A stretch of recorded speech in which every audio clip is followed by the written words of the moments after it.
I tried beating Terraria, but I have the power of telekinesis on my side. Being able to remove any mob away from the screen, grabbing the TV remote without getting off the couch, or even summoning a massive explosion from the sky, I will have the power to do. Will I be able to creatively find a way to kill all of the Terraria bosses using my new abilities, or will I surrender back to the mortal weapons of fellow Terrarians? Well, let's find out. I started off by spawning into the world, and I figured out that there was a massive problem, that it took forever to learn various different telekinesis abilities. As I was chopping down trees, I essentially spent the entire time literally meditating, and what I mean by meditating is pressing a single key to activate my one telekinesis ability that I had right now, which was called thoughtful thinking. It gave me a slight boost in HP and a slight boost of mana. The way that we can actually level up our telekinesis abilities is by using any type of ability within our arsenal more and more. After 100 uses of an ability, we will unlock the next one. After 200, we unlock another one, and so on up until we get to 1000 uses, which would unlock the entire arsenal. I know that was a long explanation, but this knowledge has to be known. Anyways, I was just chopping down trees, as I said previously, using my thoughtful thinking to gain more HP for literally no reason. It's not like anything is attacking me. The guide doesn't really attack you, so it was kind of useless, but that was cool. The guide's name was Joe, by the way. Joe Mama. After I was finished chopping down trees, I made myself a couple of NPC houses, and using my thoughtful thinking powers, I decided to start digging out a elevator. Suspiciously, as I mined a chunk of ore, it ended up looking like Squidward's nose, so that was absolutely hilarious. I continued digging out the elevator until I reached a massive puddle of water, and you know, the most fun part is when you're digging a elevator and you don't have any gills potions and you end up dying because you drown to death at the start of the game because you're massively underpowered. Yeah, that was really fun. Anyways, I kept on upgrading all of my abilities while traversing around the world, and what I mean by upgrading is just still using my thoughtful thinking to gain myself more HP. Yeah, the start of the game was brutal, very brutal. I actually managed to, by this point, level up my ability and gain the missile ability. Essentially what this did is if I pressed my keybind, it would create this purple void and shoot out a missile that would explode when hitting a mob. This was essentially like the first stage of an even more powerful ability that will come later called the burst, which shoots 3 missiles and does a phenomenal amount of damage. Anyways, by this point, I decided to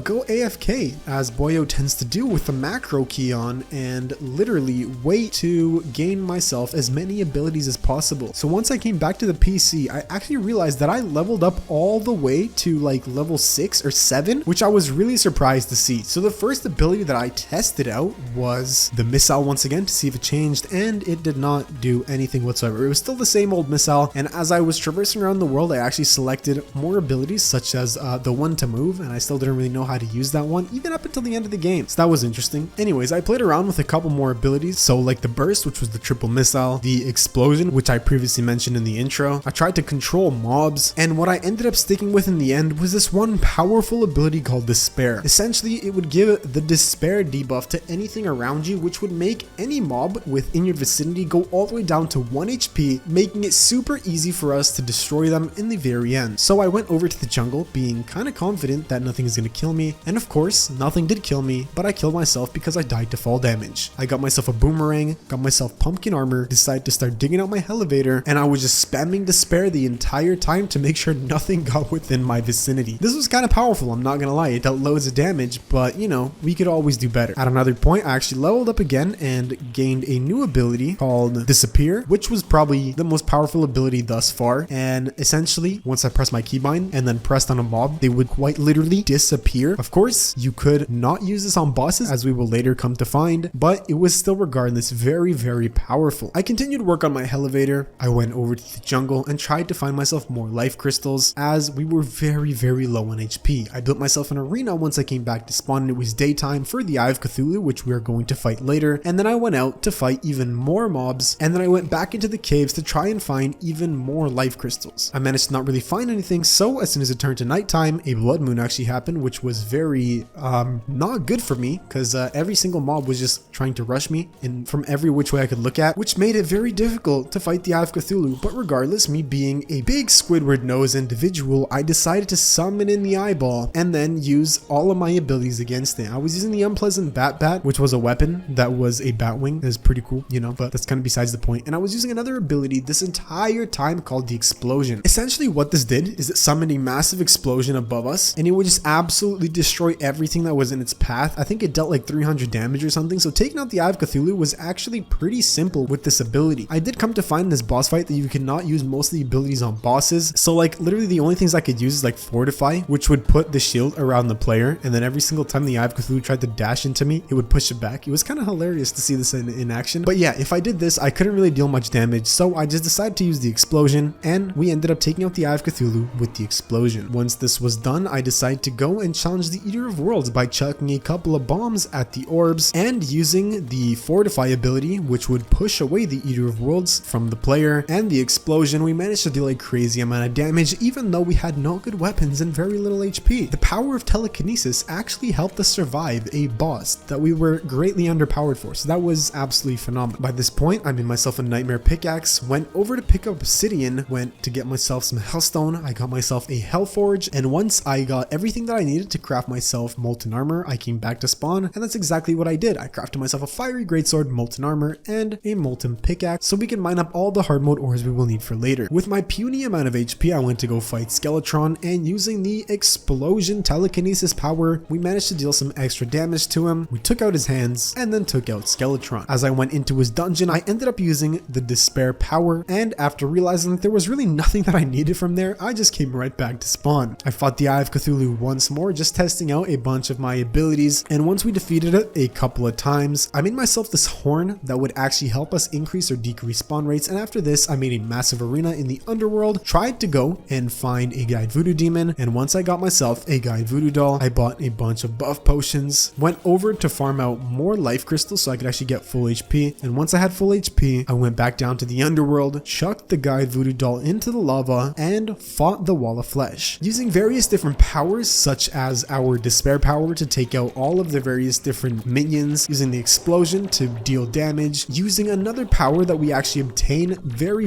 recently to see what the wall of flesh would do in the future, was also very cool, but more on that one later, because that one is very interesting. Anyways, we took out the wall of flesh, primarily just using the explosion power up, and we were now officially in hard mode. Now Boio's hard, not for the reasons that you might expect. You see, the big main struggle is that the enemies got far harder, but our abilities didn't really change. So there was only a select few abilities that will be able to actually penetrate and damage all of the hard mode mobs like no other ability can. As soon as I had the chance, I blessed our world with cobalt, orichalcum, and titanium, and then I went through the entire pickaxe progression. Can you guess what pickaxe I got first? That is correct. I got a bunch of cobalt, got myself a bunch of orichalcum, made myself an orichalcum anvil, an orichalcum pickaxe, and then I went to go and mine out a bunch of titanium. Before this, I actually went over to the Skylands to get myself souls of flight from wyverns so I can make myself a pair of harpy wings. After I made myself a pair of harpy wings, I went over to the underworld and started mining out as much titanium as I could. I needed the wings for better movement because I didn't have anything else to actually support my Terraria character moving around, and I kept on falling into just random pits and I could not get out. Anyways, I used the power of disappear and despair to clear almost every mob that got in my way, and once I had full titanium armor, I decided to make myself a titanium sword, a titanium repeater, and the summons for all three mechanical bosses. I got a bunch of buffs, then I went over to the dungeon to get myself enough bones so we can craft the summon for Skeletron Prime, and once I crafted all the three summons, I decided to go and challenge the destroyer first. Using the telekinesis power of explosion, we actually managed to take out the destroyer, and it dealt a lot of damage because it's a segmented boss, right? So as the explosion would hit the ground, it would deal a crazy amount of damage to all of its segments and take it out quite quickly. I then later summoned in the twins, and this time I was actually using the Fortify, which summoned in these like rotating balls around us. Yes, I know I said balls. Don't laugh, it's not funny. And it would, once again, as one of the twins would hit us, it would just launch them away. And then once we summoned in Skeletron Prime, I did the exact same thing, but also used a very special ability called Fortune Telling. As soon as I used this, it froze the player and showed me exactly where Skeletron Prime would go within the next 5 seconds to no fail. This is very reminiscent of this one ability from JoJo's Bizarre Adventure, which you might have seen a video. If you haven't, check that out on screen. I also did the JoJo mod, so that was pretty awesome, but essentially would look like 5 seconds into the the future and then see what the moves of the next mob would be, letting us perfectly position our arrows so we can deal as much damage as possible to Skeletron Prime. Sadly, it turned to daytime before we could take out Mr. Skeletron, and he ended up destroying us. I waited for it to turn to nighttime once more, took him out, and now the jungle grows restless. You know what else grows restless, boyos? That is right, the power of my telekinesis, putting my hand over yours and pressing subscribe to the channel. It better have worked, and you better have clicked it.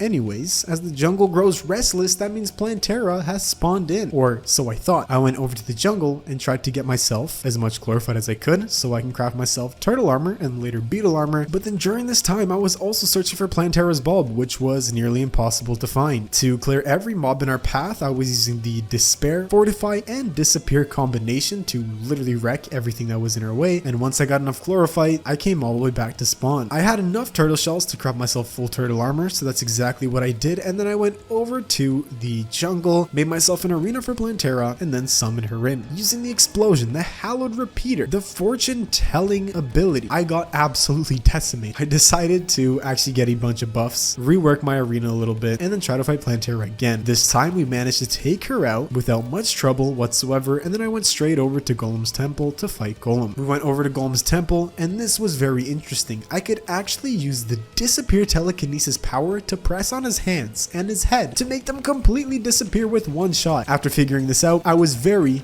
surprised, and so I did it to like each one of his body parts. The only thing left now was his body, so we took that out, and that was like, come on, that was easy. It's Golem's body. Like, dude, who even dies to normal Golem, right? We took out Golem, got some beetle husks, I got myself more power cells, and then fought Golem a bunch more times to make myself beetle armor. Before this, I went to go fight the lunatic cultist, and using all of our powers such as the Fortify, we were not doing too well. I kept on summoning in his phantom dragons, and every single time they spawned in, I would just use my Disappear power to click on them and just make them vanish, but that really wasn't doing much, and I just decided it was taking too long, so I died. I went to go fight Golem, so now we could fully make beetle armor, beetle wings, and prepare for the lunatic cultist once more. As soon as we had the full set, I decided to go and use the Yelts yo-yo with a master yo-yo bag and all of our various abilities to go and challenge the lunatic cultist. Of course, this didn't work and I died. I went to go over to the dungeon and get myself the Kraken yo-yo, and so once we had the Kraken yo-yo, I decided to challenge the lunatic cultist once again. Yeah, we died like countless times the lunatic cultist. This was a very horrible experience. And